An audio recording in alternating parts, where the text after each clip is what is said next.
Patuloy pa rin ang pagbisita natin sa mga paaralan para sa third leg ng Pinoy Media Congress Caravan. Ginanap ang third leg nito sa Cebu Normal University.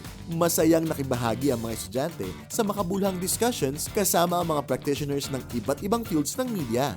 Working in TV production, you guys need to have a vision. Kasi it's gonna be the greatest asset sa pagtatrabaho sa entertainment industry.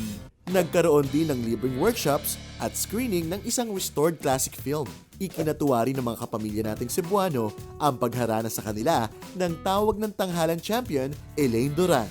Inimbitahan din natin silang makibahagi sa Class Project Intercollegiate Mini Documentary Competition Year 3.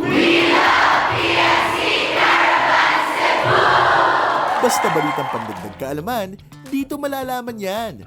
Knowledge now!